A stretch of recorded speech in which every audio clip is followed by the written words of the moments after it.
तो mister rayon देखिए, vehicle along a horizontal circular track. अब इसमें एक तो क्रिटिकल चीजें जो आपको समझनी पड़ेगी वो ये समझनी पड़ेगी कि पहले तो जो ये व्हीकल है, this is a point object.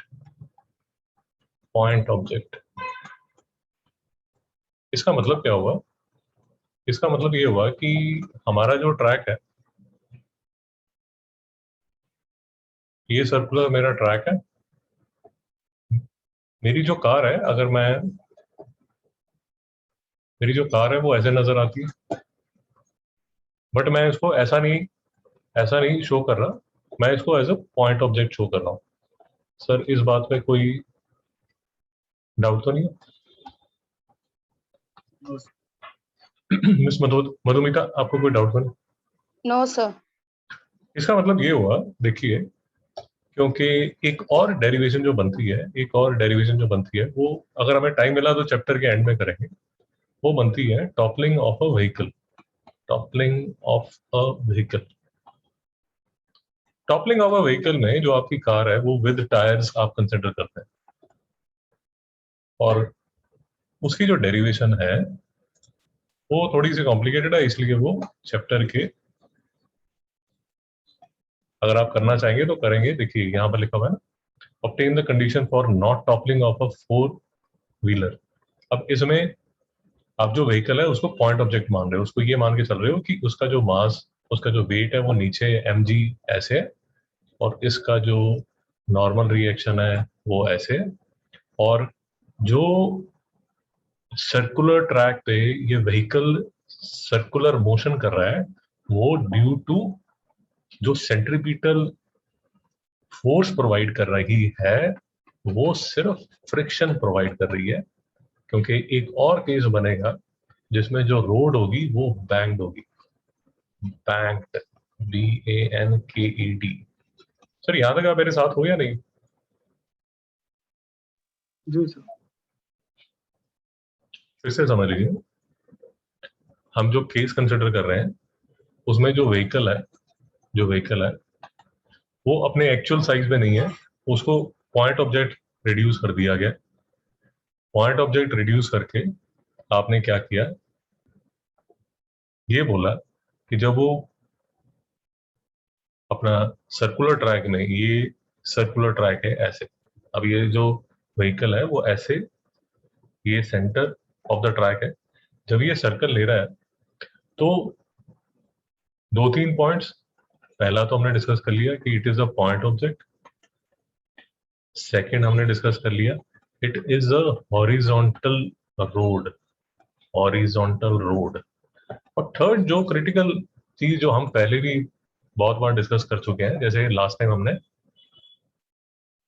जब डिटेल में ये वाला वीडियो किया, what is centripetal force, its application, तो हमने ये कंसिडर किया था कि हर बार जब सर्कुलर मोशन होगी, हर हर बार जब सर्कुलर मोशन होगी, उस सर्कुलर मोशन में सेंट्रीपिटल फोर्स जो है वो, जैसे हमारे केस में जो अभी हम डिस्कस कर रहे हैं उसमें centripetal force would be provided by the friction of the track. और ये जो हमने कोनिकल पेंडुलम लास्ट टाइम किया था, इसमें the centripetal force was being provided by the tension in the string. Miss Madhumita, कोई डाउट तो नहीं है? No sir. अब ये समझना जरूरी हमारे लिए इसलिए है क्योंकि ये जो सेंट्रीपिटल फोर्स है ये तो हमेशा कांस्टेंट रहेगी यार, mv²/r। ये तो आपको चाहिए अगर आपको किसी v वेलोसिटी पे ऑब्जेक्ट को मूव करना है। अब आप बोल रहे हो कि ये जो सेंट्रीपिटल फोर्स है this is being provided by the friction. अच्छा, ये भी याद रखिए कि जो फ्रिक्शन है, क्लास 11th में डिटेल में बात हुई है, अब इन पासिंग बात होगी। जो फ्रिक्शन भी है वो भी दो तरह की है, एक स्टैटिक फ्रिक्शन है, एक काइनेटिक फ्रिक्शन है। मिस्टर रेयन, कुछ याद है? सब भूल गए? जी सर। इन शॉर्ट, ज्यादा कॉम्प्लिकेशन के बिना सबसे सिंपल डेफिनेशन स्टैटिक और काइनेटिक फ्रिक्शन की ये है कि ये आपके पास एक टेबल है आपके लिविंग रूम में, ये यूं भारी डाइनिंग टेबल पड़ा हुआ है, सबके लिविंग रूम में पड़ा होगा। ये इसके 4 पैर हैं, जैसे भी अब ये फोटो बन गई कंसिडर कर लीजिए। आप जब इसको फोर्स लगाना शुरू करते हैं 1 न्यूटन, 2 न्यूटन, 3 न्यूटन, 4 न्यूटन, तब तक तो ये हिलता नहीं। बट सडनली जब आप 5 न्यूटन फोर्स लेके लगाते हैं तो ये हिलना शुरू हो जाता है, ये बाजू। इसका मतलब ये हुआ कि दो तरह की अपोजिंग फोर्सेस हमारे सामने लग रही हैं। एक तो स्टैटिक फोर्स लग रही है, वो जो स्टैटिक फोर्स ऑफ फ्रिक्शन है वो तो जैसे जैसे आप इसको पुश करते हैं वैसे वैसे वो जो स्टैटिक फोर्स ऑफ फ्रिक्शन है वो उसी इंटेंसिटी से आपको अपोज करना शुरू कर देती है। मधु जी, आपको समझ आ रहा है जो मैं बातें कर रहा हूँ? सर आप रिपीट कर सकते हो क्या, क्योंकि आपका वॉइस लैग हुआ था। तो मैं आपको ये कह रहा हूँ कि आप पुश लगा रहे हैं और ये आपकी एक अपोजिंग फोर्स है, अपोजिंग फोर्स ऑफ फ्रिक्शन।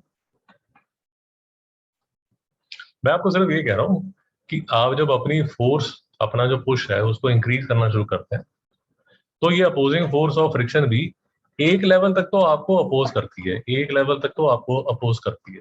फिर एक लेवल ऐसा आता है जिसमें सडनली ये डिक्रीज हो जाती है और उसके बाद जो आपका टेबल है वो धीरे धीरे चलना शुरू हो जाता है। मेरी बात समझ आई दोस्तों या नहीं समझ आई? हाँ सर, समझा। समझा। ये तो आपने कॉमन यार, इसमें आप जब भी आपके लिविंग रूम में कोई भी let us assume sofa set आप मूव करते हैं तो ये तो कॉमन एक्सपीरियंस है कि पहले वो मूव नहीं होगा। जैसे जैसे आप फोर्स इंक्रीज करना शुरू करेंगे, जैसे जैसे फोर्स इंक्रीज करना शुरू करेंगे, फिर वो एक कांस्टेंट वेलोसिटी पे मूव करना शुरू कर देता है, अगर आपने जो फोर्स अपनी रखी हुई है वो सेम रखी हुई है। बेसिकली मैं आपको ये कहने की कोशिश कर रहा हूँ कि लेट अस अज्यूम 4 न्यूटन पे जाके वो मूव करना शुरू कर देता है। यहाँ पर जाके ये 3 न्यूटन ही रहेगी, ये 3 न्यूटन ही रहेगी। जो फ्रिक्शनल फोर्स है वो तो कांस्टेंट होगी, आप अपनी तरफ से फोर्स बढ़ाते रहिए, जो भी करते रहिए, वो हिसाब किताब आपका है। तो ये जो सिंबल मैं यूज कर रहा हूँ ये मैं फ्रिक्शनल फोर्स का सिंबल यूज कर रहा हूँ। ये जो फोर्स जो इंक्रीज हो जाती है इसको बोला जाता है स्टैटिक फ्रिक्शनल फोर्स। और जैसे ही आपकी बॉडी जो है वो इन मोशन आ गई, इन मोशन आ गई, इन मोशन आ गई, तो उसको बोला जाता है kinetic force of friction. Madhu ji, नहीं समझ में आया? समझा सर। मैडम मैं आपको फिर से एक आपके क्लास 11th का कहाँ पर वो टॉपिक है वो मैं आपको थोड़ी देर तक बता देता हूँ, बट ये क्लास 11th में आपने किया हो। तो दो तरह की force of friction, static force of friction, kinetic force of friction.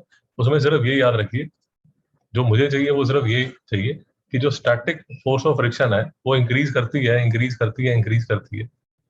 Suddenly एक पॉइंट ऐसा आता है जिसमें काइनेटिक फोर्स, अब ये मान के चलिए कि काइनेटिक फोर्स जो है वो हार मान जाती है और उसके बाद एक constant kinetic force of friction in play आ जाती है।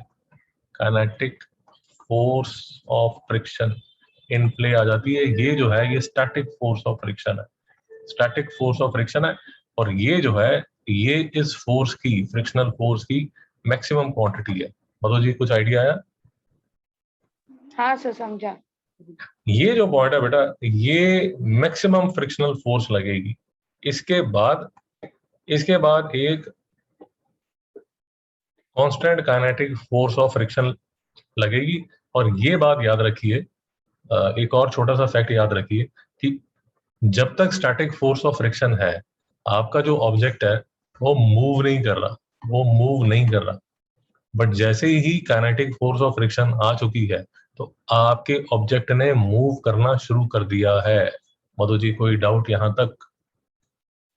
No sir, no doubt. अब मेरे लिए मैडम ये सब चीजें सब ज्ञानबाजी क्रिटिकल किस लिए हो जाएगी, फिर से देखिए। ये मेरा पॉइंट ऑब्जेक्ट है मैडम, मैं बार बार कह रहा हूँ ये मेरा पॉइंट ऑब्जेक्ट है, पॉइंट ऑब्जेक्ट है। इसको जो सर्कुलर मोशन दे रहा है वो ये फोर्स ऑफ फ्रिक्शन दे रहा है। ये जो फोर्स ऑफ फ्रिक्शन, ये स्टैटिक फोर्स ऑफ फ्रिक्शन है, फॉर अ सिंपल रीजन कि अगर आपने काइनेटिक फोर्स ऑफ फ्रिक्शन की बात की तो आपका जो ऑब्जेक्ट है वो ऑलरेडी स्लाइड करना शुरू हो चुका है। नहीं समझ में आ रहा? स्लाइडिंग हैज समझा sir. Started, sliding has started. Mister और नहीं समझ में आया? समझा। तो आपकी कार आपकी कार, आपकी कार क्यों यार, कोई भी कार अगर बारिश में मडी रोड पे सर्कुलर मोशन टर्न लेते टाइम अगर स्लिप कर जाती है, अगर स्लिप कर जाती है मतलब ऐसे यूं टेंजेंशियल पे चले जाती है, मतलब अब वो सर्कुलर, उसने जो सर्कुलर मोशन है, जो सर्कुलर मोशन है वो डिसकंटिन्यू कर दिया और वो टेंजेंशियली ये बाजू चलेगी, तो इसने ऑलरेडी स्लिप करना शुरू कर दिया और इसलिए kinetic force of friction in play हो चुकी है। सर ये बात में कोई डाउट है तो प्लीज रोकिए। No sir, no doubt. हम जो भी डेरिवेशन करेंगे प्लीज समझिए, क्योंकि 2-3 डेरिवेशंस करेंगे, बार बार हम एक ही चीज रिपीट करेंगे कि आप जो मोशन स्टडी कर रहे हो वो बिफोर स्लाइडिंग कर रहे हो, तो आपने जो भी डेरिवेशंस करनी है उसमें जो मैक्सिमम फोर्स ऑफ फ्रिक्शन है वो ये आएगी। तो कई बार आप ऐसे देखोगे मुझे लिखते हुए एफ मैक्स, इसका मतलब ये होगा कि स्टैटिक फोर्स की मैक्सिमम वैल्यू। रेवान जी डाउट है तो प्लीज रोकिए रोकिए। नहीं सर, नो डाउट। और अगर स्लिप नहीं कर रही तो आपकी जो क्या नाम, आपकी जो कार है, जो व्हीकल है, वो यहाँ हो सकती है, यहाँ हो सकती है, यहाँ हो सकती है, यहाँ हो सकती है, यहाँ, बट मैक्सिमम जो आपका ग्राउंड, जो मैक्सिमम काइनेटिक फोर्स प्रोवाइड कर सकता है वो यहां तक कर सकता है। मतलब आप ये मान के चलिए, स्वाभाविक की एक बात, आप ये मान के चलिए कि अगर आपका व्हीकल बिना स्लिप किए जो मैक्सिमम स्पीड ले सकता है वो उतनी ही स्पीड ले सकता है जो कि maximum value of static friction centripetal force provide कर सके। ये बात समझ में आई या नहीं आई? समझा सर। क्योंकि अगर आपने v मैक्स से ज्यादा इंक्रीज कर दिया तो होगा क्या, आपकी काइनेटिक फोर्स ऑफ फ्रिक्शन आ जाएगी जो कि एनीवेज आपकी स्टैटिक फोर्स ऑफ फ्रिक्शन से कम होती है। और अगर पहली बात तो ये, और दूसरी बात ये कि अगर काइनेटिक फोर्स ऑफ फ्रिक्शन आ चुकी है तो आपकी कार ने स्लाइड करना चालू कर दिया है। मिस्टर रेयन समझ नहीं आया? समझा। तो ये बातें थोड़ी ध्यान में रखिए, बिकॉज जब आप डेरिवेशन करेंगे तो ये चीजें बीच में मैक्सिमम मिनिमम जैसे यहाँ पर भी डिस्कस होने वाला है, वो मैक्सिमम मिनिमम का फंडा एक्चुअली ज्यादा जो डिस्कस होगा वो व्हीकल होना बैंक्ड रोड में आएगा, बैंक्ड रोड में आएगा। यहाँ पर ये देखिए, ये आपको एफएस दिखेगा, मैं आपको दिखा देता हूँ। ये देखिए, ये वी मिनिमम आपको दिख रहा है, अभी मैं आपको आइडिया दे देता हूँ। ये हाँ देखिए, सर। ये वी मिनिमम दिख रहा है और ये वी मैक्सिमम नजर आ रहा है। ये वी मैक्सिमम के जो फंडे हैं बेसिकली, एक दो छोटी छोटी बातें रखिए, याद रखिए कि आपकी जितनी भी डेरिवेशन चलेगी, आपकी जितनी भी ये 3-4 डेरिवेशन चलेंगी, सब में बॉडी स्लाइड नहीं कर रही, बॉडी स्लाइड नहीं कर रही। इसका मतलब जो मैक्सिमम फ्रिक्शनल फोर्स जो आप प्रोवाइड कर सकते हैं, जो मैक्सिमम फ्रिक्शनल फोर्स आप प्रोवाइड कर सकते हैं, वो मैक्सिमम फोर्स ऑफ फ्रिक्शन जो है वो ये है। और इसका जो फॉर्मूला होता है एफ एस मैक्स, वो होता है म्यू। म्यू क्या होता है? Coefficient of friction, coefficient of friction, और यहां पर आएगा नॉर्मल रिएक्शन। फिर से लिख देता हूं मैं, F S max is equal to mu static friction का और साथ में नॉर्मल फोर्स। सर डाउट हो तो प्लीज रोकिए। Normal force, coefficient of static friction. Revant ji कुछ चीजें याद आई नहीं आई? जी sir, please. Maximum force of friction static. जब तक ये कंडीशन है तो मतलब ये है कि आपकी जो गाड़ी है उसने अभी स्लाइडिंग चालू नहीं किया, स्लाइडिंग चालू नहीं किया। मधु जी कोई डाउट है तो प्लीज रोकिए। No sir, no doubt. तो अगर आपको ये बात समझ आती है तो इंट्रोडक्शन के बाद अब जो ज्ञानबाजी जो चलेगी वो सिंपल चलेगी। वो सिंपल क्यों चलेगी वो भी समझ लीजिए। अगर आपको यहाँ तक की बातें समझ आती है तो ये vehicle on a horizontal road बहुत ही सिंपल केस है। इसके बाद एक शायद एक न्यूमेरिकल है, वो न्यूमेरिकल भी कर लेंगे ताकि जो कंसेप्ट है वो बिल्ड हो जाए। तो इसमें यार ऐसा है, ये वेट लग रहा है नीचे, ये नॉर्मल रिएक्शन है यहाँ, और जो सेंट्रीपिटल फोर्स है, जो सेंट्रीपिटल फोर्स है वो कौन प्रोवाइड कर रहा है? वो प्रोवाइड कर रहा है स्टैटिक फ्रिक्शनल फोर्स। तो आपकी जो इक्वेशंस बनेंगी, जो नॉर्मल रिएक्शन है वो इस mg को बैलेंस कर रहा है, और जो mv²/r है वो कौन प्रोवाइड कर रहा है? वो प्रोवाइड कर रहा है static force of friction. Sir यहाँ तक कोई डाउट है तो प्लीज रोकिए। No sir. No, sir. तो अब मैं थोड़ा इसके साथ कंफर्टेबल हूँ। आपकी बुक वाला इसको v²r की बजाय m⍵²r लिख देता है। इसमें कोई डाउट तो नहीं है ना? No sir, no doubt. तो मैं यूजुअली mv²/r लिखता हूँ। आपका जो बुक वाला है वो उसको इन टर्म्स ऑफ ओमेगा लिखता है। आपको पता है जो v है वो ω/r के इक्वल है, तो उसमें कोई इतना तामझाम की बात है नहीं। ओके, अब यहाँ पर एक चीज है, याद रखिए, ये आपकी इक्वेशन नंबर 1 है, ये आपकी इक्वेशन नंबर 2 है, और यही जो इक्वेशन है वो यहाँ लिखा हुआ है। ये देखिए mg = n, और स्टैटिक फोर्स ऑफ फ्रिक्शन जो है वो ये आपको यहाँ प्रोवाइड कर रहा है। अब इस इक्वेशन में ही जो मैंने आपको अभी 2 मिनट पहले बोला वही मैं आपको इस इक्वेशन में दिखा देता हूँ। थोड़ा सा आपको दिमाग लगाना पड़ेगा, थोड़ा सा दिमाग लगाना पड़ेगा। देखिए ये जो वेलोसिटी है आप इंक्रीज करते रहिए, कोई प्रॉब्लम नहीं है।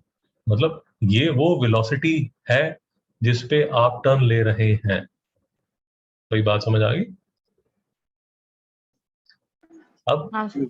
ये जो वेलोसिटी है, ये वो वेलोसिटी है बेसिकली, इसको मैं लिख देता हूँ, velocity of taking the turn, मैं ऐसे लिख देता हूँ।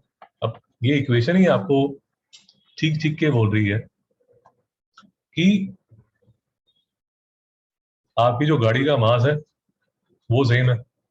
थोड़ी देर तक मान लीजिए कि जो रेडियस है, जो सर्कुलर ट्रैक का जो रेडियस है उसको भी कांस्टेंट मान लीजिए। अगर पहाड़ के साइड पे हॉरिजॉन्टल रोड है जिसपे आप टर्न लेना चाहते हैं, तो आप कितनी वेलोसिटी पे उस हॉरिजॉन्टल रोड पे टर्न ले सकते हैं?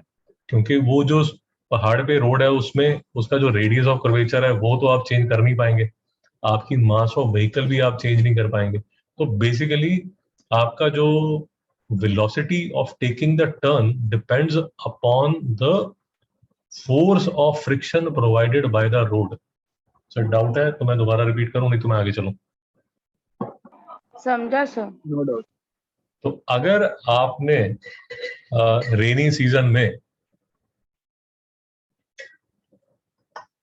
उस रोड पे, क्योंकि रेनी सीजन में क्या होगा, जो फ्रिक्शनल फोर्स जो ग्राउंड प्रोवाइड कर रहा है वो कम हो जाएगी। अब आपने अगर उस अपने व्हीकल को स्लो नहीं किया तो there is a very high chance कि आपका जो व्हीकल है वो स्लिप होने वाला है। मिस्टर रॉन नहीं समझ में?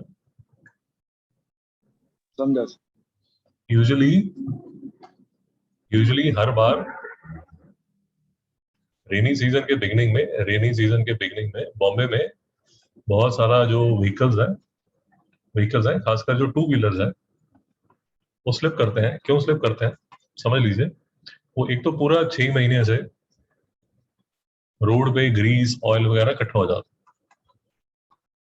और वैसे भी रेनी सीजन का जब बिगिनिंग होगा, जब वो बिगिन करेगा तो वाटर भी होगा। अब ये grease plus water on the road की वजह से जो फोर्स ऑफ फ्रिक्शन है वो बहुत कम हो जाती है, तो जो ग्राउंड है वो ज्यादा आपको फ्रिक्शन प्रोवाइड नहीं कर रहा। और स्पेशली अगर आप टर्न लेने की कोशिश कर रहे हैं और आप वेलोसिटी डिक्रीज नहीं करेंगे, आप टर्न नहीं ले पाएंगे, आप स्लिप कर जाएंगे। मधु जी समझ आ गए? समझा सर। तो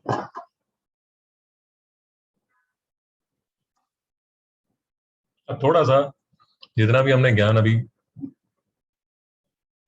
डिस्कस किया था उसको थोड़ा यूज करेंगे। तो मेरे पास एक इक्वेशन बन गई mg is equal to n, दूसरी इक्वेशन बन गई जैसे भी इसको लिखना चाहें fs is equal to mv square by r ही कंटिन्यू कर देता हूँ। तो अब मैं क्या लिखता हूँ, fs upon n is equal to क्या, mv square by r into 1 upon mg।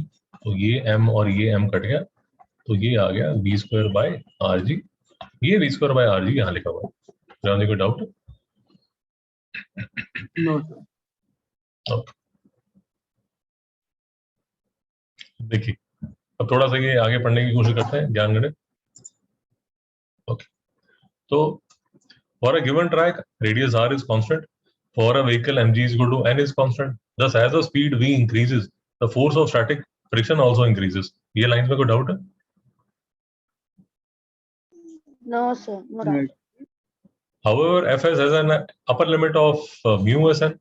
अब जो फ्रिक्शनल फोर्स है, जो स्टैटिक फ्रिक्शनल फोर्स है, उसकी एक अपर लिमिट है, उसके बाद तो वो कहीं ये यहीं तक हम जा पाते हैं, क्योंकि हम तो नहीं चाहते कि स्लाइडिंग हो, और आपके सिलेबस में स्लाइडिंग वाला केस नहीं है। तो आपकी जो maximum force of static friction है वो आप यहीं तक लेके जा सकते हैं, and which is equal to mu s N.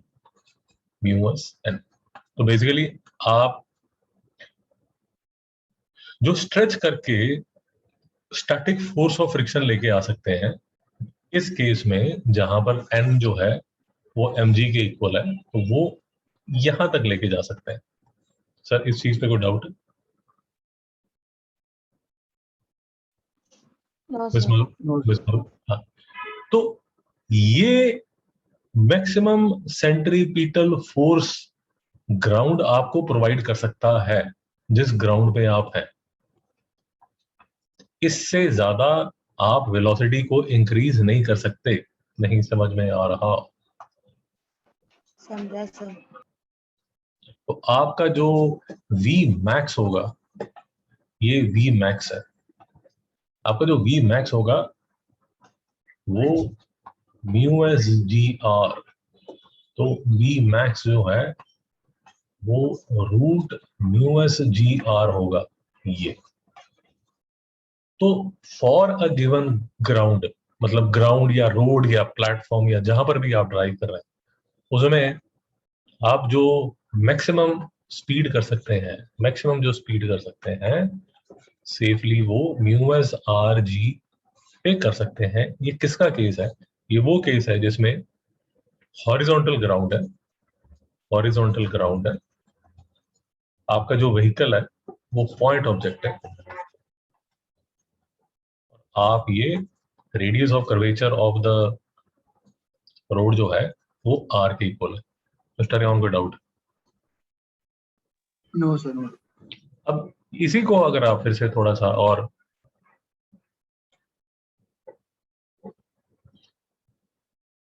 Analyse करते हैं, तो ये देखिए, अगर आपकी बारिश की वजह से आपका फोर्स ऑफ फ्रिक्शन कम हो गया,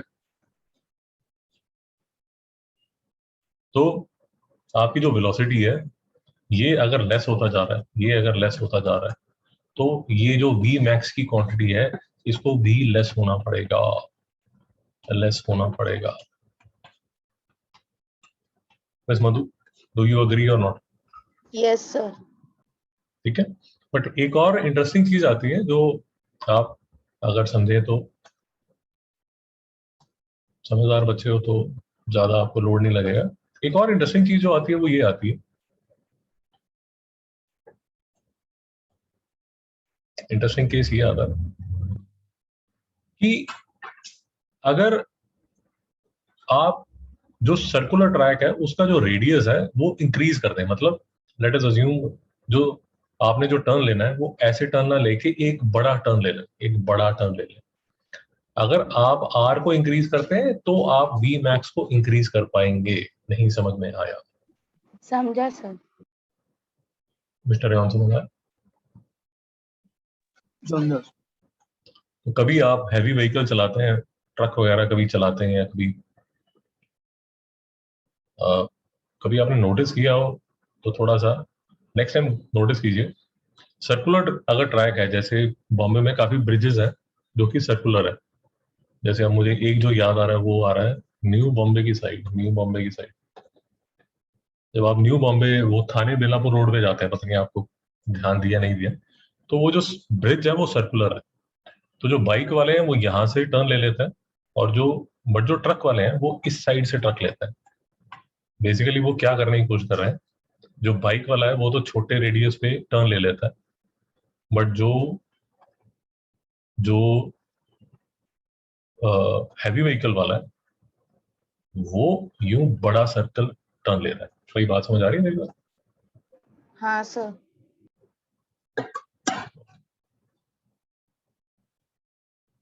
तो अब इसमें जो कॉम्प्लिकेटेड केस बनेंगे जो एंड ऑफ द चैप्टर में करेंगे, उसमें ये करेंगे कि यही जो रोड है, सॉरी यही जो व्हीकल है, अगर ये टॉपल करता है तो वो टॉपलिंग की कंडीशन क्या है। और इसके बाद जो हम केस करने वाले हैं वो केस करने वाले हैं जिसमें ये जो रोड है ये हॉरिजॉन्टल नहीं रहेगा, ये जो रोड है ये एट एन एंगल हो जाएगा। तो जो रोड एट एन एंगल हो जाता है उसको बोल दिया जाता है बैंक्ड रोड। बैंक्ड रोड, उसमें ये जो एंगल है, ये एंगल थीटा जो है, ये जो एंगल थीटा है ये वो रोल प्ले करता है जो कि इस केस में जो फ्रिक्शन प्ले करती है। मेरी बात समझ आए? हाँ सर। नहीं समझ आई तो अभी उसकी समझा डेरिवेशन, सर। नहीं समझ आई तो अभी उसकी डेरिवेशन करनी है तो फिर से डिस्कस कर लेंगे। मिस्टर राम, कोई डाउट तो नहीं आता? No sir, no doubt. Okay, मैं देख लेता हूँ इसका कोई न्यूमेरिकल है या नहीं है। इसका कोई न्यूमेरिकल है तो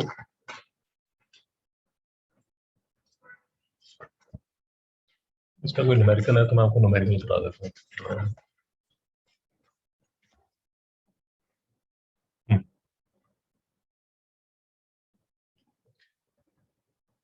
एक्चुअली इसका एक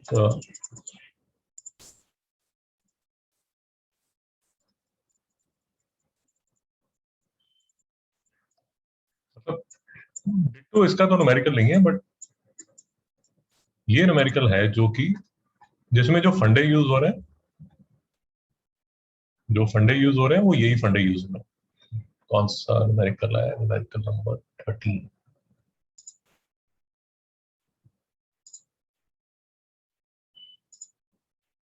ये न्यूमेरिकल है, इसमें फंडे यही यूज हो रहे हैं जो अभी हमने डिस्कस की, यही यूज हो रहे हैं। तो मैं आपको ये करा देता हूँ तो आपको फंडे भी समझ आ जाएंगे। मिस्टर राम, कोई डाउट डेरिवेशन में? कोई डाउट? No sir.